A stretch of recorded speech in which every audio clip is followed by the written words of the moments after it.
and welcome to another episode. If you've been here with me from the beginning, you know that I started this episode or this podcast as that money lady. And through some changes and shifts and adjustments, I went to Practical Money Magic. And while I do genuinely love Practical Money Magic, I think that money lady more represents not only myself, but my brand and what I'm trying to create.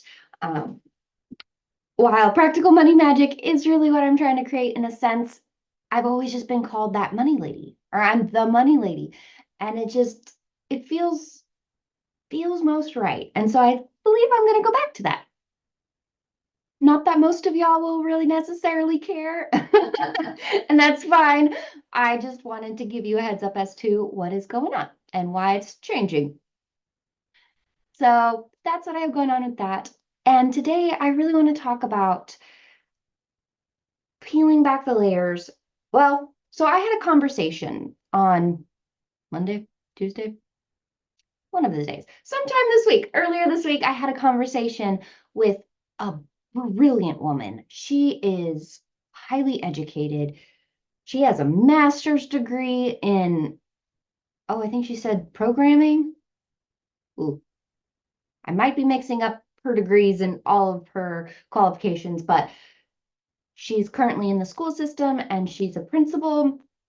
She's brilliant and highly educated. And we were chatting about the gap in financial literacy and also where the gap is with her, and also just the gap that she sees in general about, we were talking in particular about writing a check.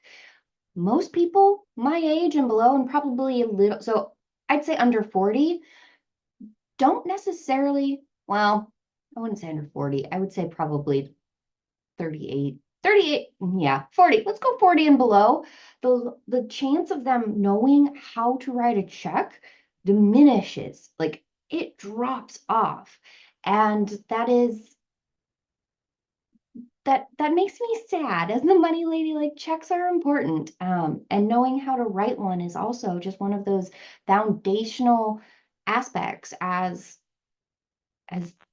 humans in this world and as entrepreneurs. Being able to know how to write a check with confidence is really a step that is empowering. And the more you have those steps, the better off you're going to be. And that's what we're here to do is get you that financial literacy. And while on a podcast I can't exactly teach you how to write a check, it was just one of those examples that was highlighted.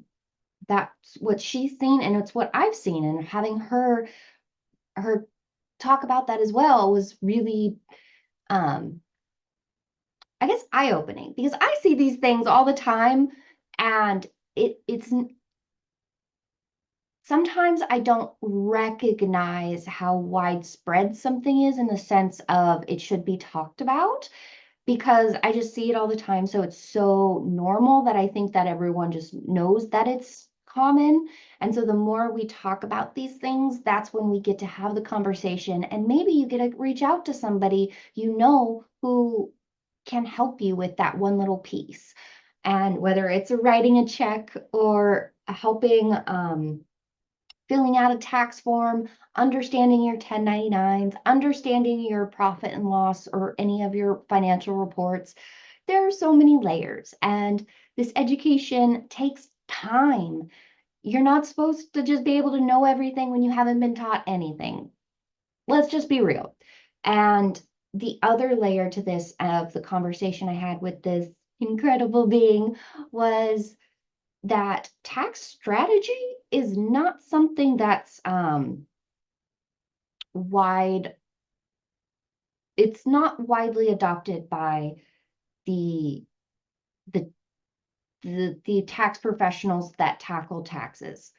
Um, this I said that funny because I was in my head, there's many layers of accounting and the accounting professionals. And so I was trying to, because you can be a CPA, but there's tons of CPAs that are an audit. You can be an LTP or an EA.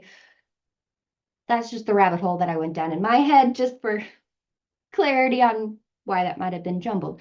But in the tax preparing sector of our society, tax strategy is not something that's widely exercised, I guess I should say.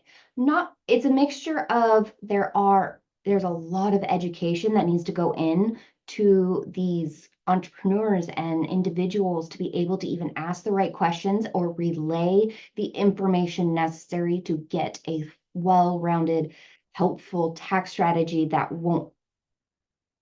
actually beneficial. That is a very real side, and part of that's where I come in, is to give you that financial literacy and that understanding, and to what and how to ask your tax professional to be able to gain that strategy to propel you in a way that's beneficial. And accountants, I love my industry. I've said it a million times. My industry is very black and white. And they take for granted the fact that have more than likely decades of not only schooling, but hands-on first-hand experience to gain them to where they are, to get them to where they are. And so the patience to educate is not always there. And that's fair. Not everyone is an educator. We know that as a society. That's why there are teachers, as teachers teach the children, because not all parents are equipped to teach, and that is okay. It's not a judgment, it's just an awareness. And so I think that's part of what, like, I can educate, and I love educating because I have the patience to help people and peel back those layers to really get to the heart of the issue, to help them with where they're at and help them understand what questions they do need to ask their tax professional. And tax professionals aren't always receptive. And well, to be fair, if you are asking them a question that might be a lower level question or a too high of question for between January and April, that's just bad form, almost. Like, that is their busiest, absolute, like, batshit crazy time, and asking them to take time out of their massive list of have to do's by a certain date while trying to pull teeth to get documents from their clients at the same time, it's a lot. And so if you are asking those questions in between January and April, that's not the best time. Just think about if you're a retailer, somebody coming to you the week before Christmas or the week after Christmas. Let's be real. That time is not the time, or right before school, back to school season. That's not the time to be asked about a strategy on what you're doing with your business. Or if you are a service provider that does launches, like you're an online service provider and you're in launch mode to get your programs or your services out there, and somebody comes to you in the middle of a sales call on a launch asking you for a full-on strategy, that's not respectful of their time. And I'll be the first to say I'm not always great at timing. Hand up, like I it, stumbling and stuttering today, evidently, but it's, you do what you can with what you have, absolutely, and sometimes you will make a mistake if you happen to, like, ask when it's not a great time. And there's also tax professionals that it doesn't matter what time it is, they're not going to be great at answering questions. So it is the balance and making sure that your tax professional works with you in a way that is a beautiful conversation, that not only you communicate well with them, but they communicate well with you. That is very important. Everyone's communication style is different. Everyone's knowledge base is different, as is everyone's willingness to have patience. Their patience level is very different. So you want to find somebody who is on par with you and not hold judgment or shame or animosity for any situation that doesn't align with you. That's okay. They're allowed to be human, whether whichever side you're on this equation, they're allowed to be human and they are allowed to express that humanity however they choose. And just know that is on them. It's not your responsibility. Just move on. And it's okay. It's just one of those things. I just really hope that what you hear in this episode is the empowerment to still ask the question, but mostly get on board and on the same level with your accountant, or have them see you with where you're at, and it's a comfortable shift. It's a comfortable relationship.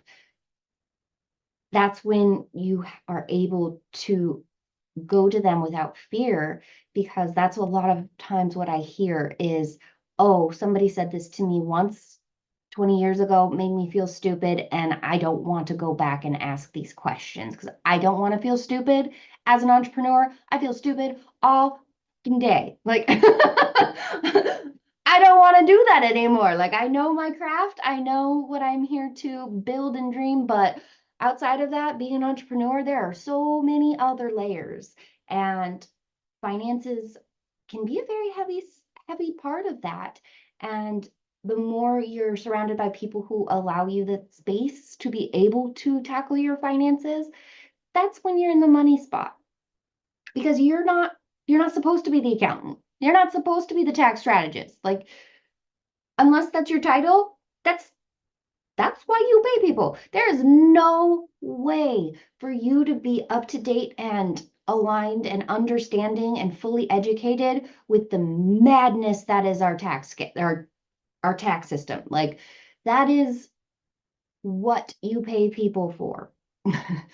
That is one of those essentials. Like, I can look at a tax return and understand it 7 out of 10 times. I don't want to claim that I am super knowledgeable. I just know how to look at a tax return and be like, okay, here's the profit and loss, here's the tax return, and I can work through it. I don't necessarily, I don't do taxes, and my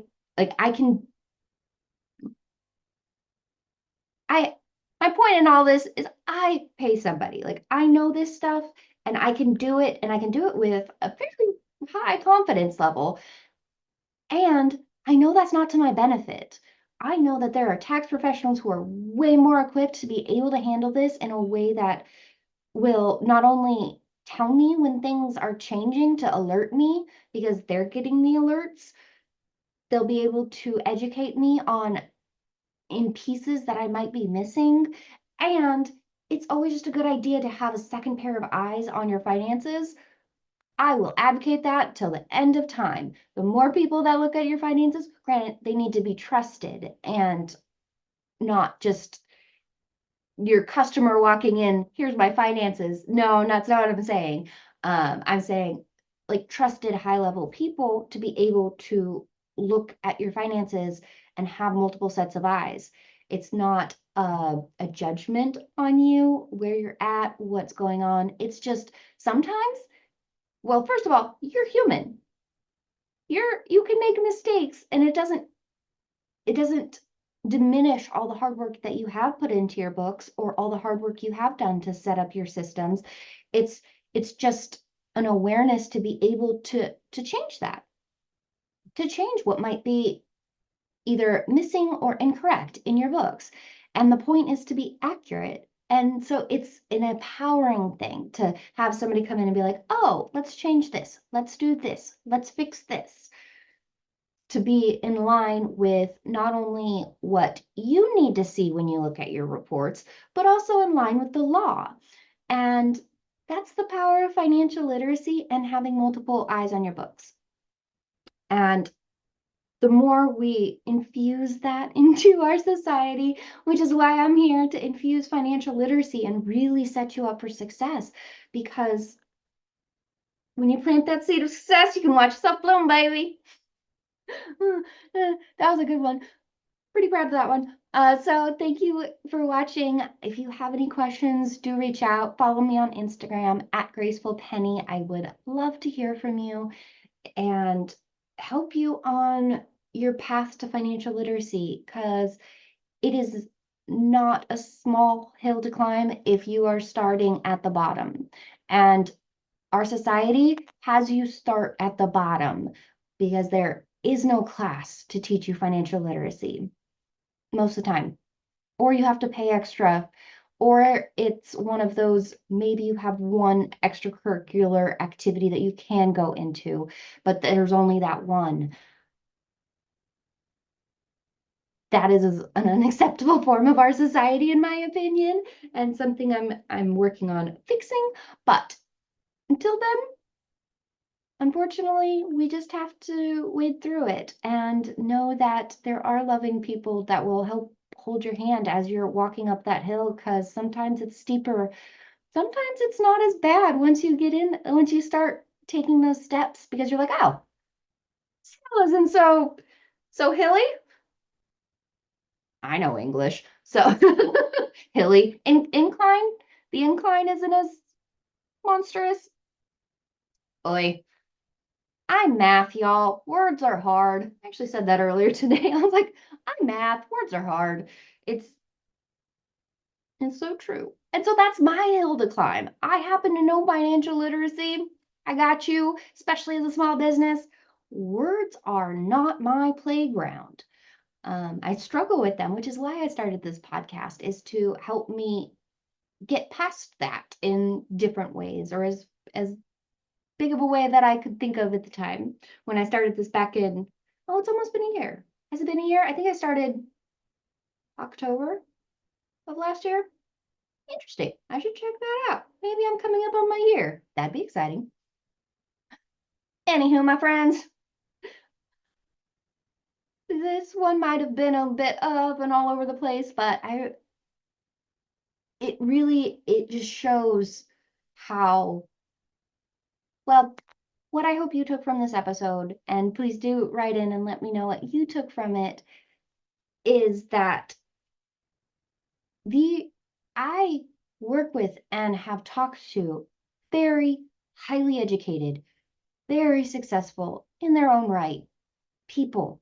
And that doesn't diminish the lack of financial literacy. And so, but with being that highly educated being, it takes a lot to come in and be humbled back to the beginnings of educating yourself. And I don't want to diminish that. It is a challenge.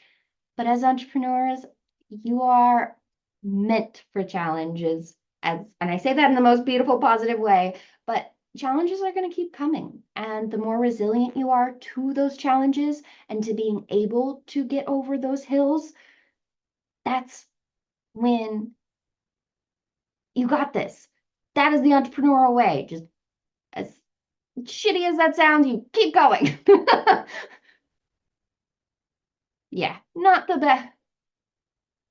I don't know how to make that more flowery. I can sometimes make things flowery with my lovely bloom. If you're on YouTube, you get to see my new background.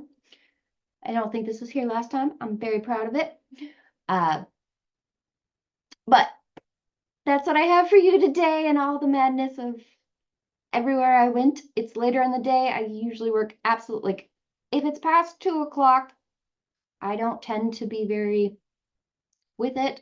I can easily wake up at 4 or 5 in the morning, naturally up, go, working. I am that obnoxious morning person. I will not even pretend like I'm not. My poor perfect husband. He's like, ah. But so by 2 o'clock I fizzle. So that's what I have for you today. I hope this was helpful. Of course, reach out on Instagram at Graceful Penny and let me know your thoughts, how I can help you in your financial literacy journey, because I'm here to support you, my friend. I'm that money lady. Reach out. Thanks, guys.